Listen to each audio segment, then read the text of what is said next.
Ayan guys, gawa tayo ng fried rice kasi itong request nila. Fried rice daw siya, hindi niya na. Gawin ko siya.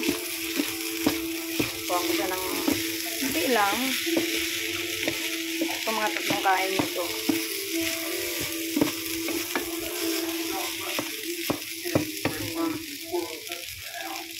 Walang seafoods. Normal lang yan. Vegetable lang guys. Ayan tayo din daw ng sibuyas.